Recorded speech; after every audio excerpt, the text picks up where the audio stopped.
السلام عليكم. دايرين لاباس؟ بخير ان شاء الله تكونوا بخير. غندير كيكه نشاركها معكم. عندي 4 البيضات، كاس ديال السنيده، الكاس من الحجم ديال هاد الكاس اللي فيه العصير. عندي عصير ديال الحامض، عصرت حامضه وزدت عليها الماء وحليتها. عندي نص كاس ديال الزيت، 2 معالق ديال الشكلاط غبره، قشور ديال الحامض، 2 خمارات، والدقيق كيبقى على حسب الخليط. غادي نحط البيض في الخلاط،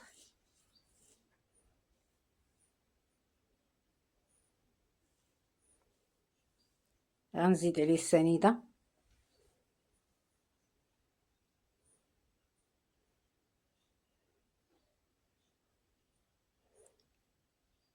نزيد عليه قشور الحامض الكميه اللي بغيت. هذه حامضه محكوكه،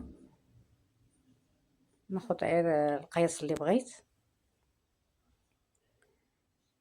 وغنزيد عليه من العصير ديال الحامض.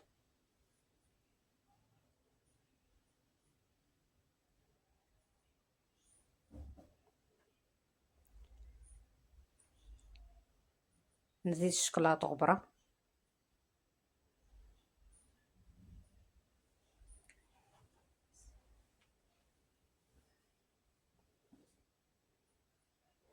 ونخلط كل شيء الا الزيت اللي غنزيدها شويه بشويه.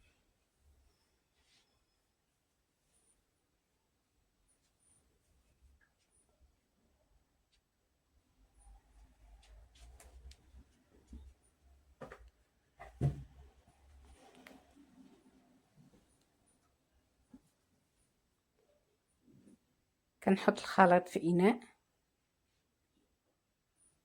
نزيد عليه الخميره، نحرك مزيان، ونزيد دقيق. نبقى نزيد دقيق شويه بشويه.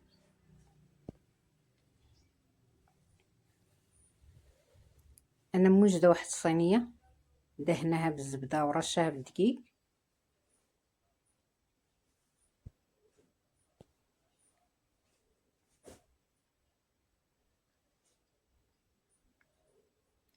ملي يكمل الخليط نحطو فيها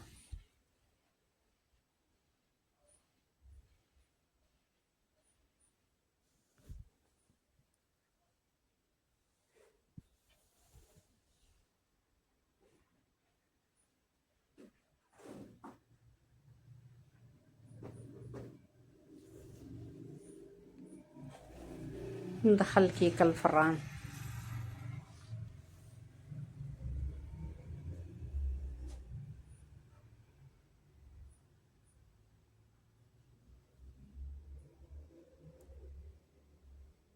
ملي كطيب الكيكه كنخرجها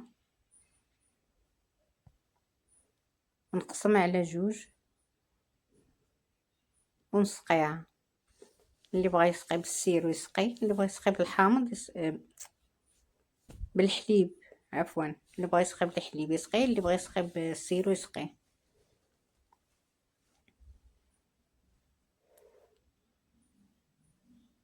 كنخليو تنمشي نوجد الكريمه اللي غادي ندير في الوسط. حطيت 2 كيسان ديال الحليب من هاد الحجم ديال هاد الكاس. حطيت عليهم 2 معالق ونص ديال النشا، 1 المعلقه ديال السنيده.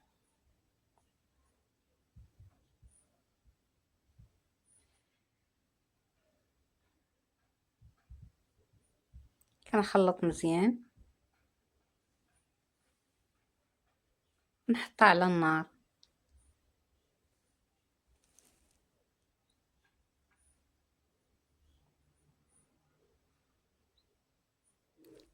ملي كيجهز الخليط كنحط عليه علبه ديال كريم كراميل ونخلطو مزيان.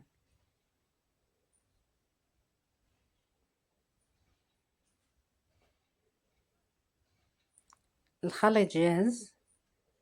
غادي نحطو على الكيكة.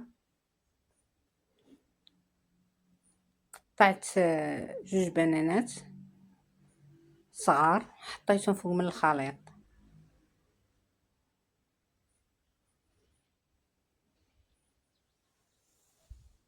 وحطيت فوق منهم النص الثاني ديال الكيكة.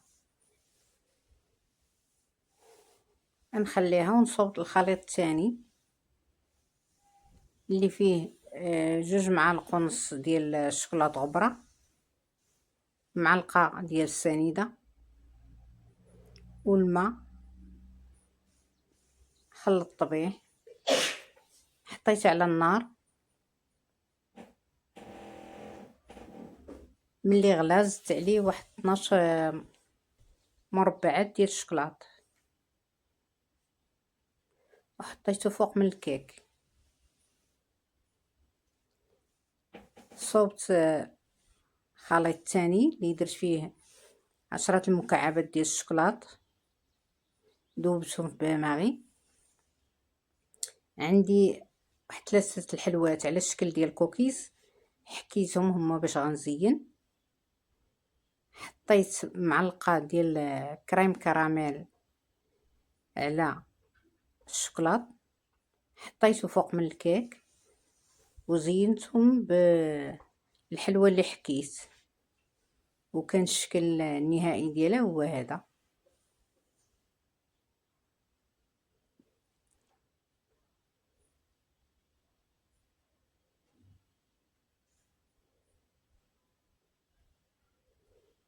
نتمنى تعجبكم. بالصحة والراحة.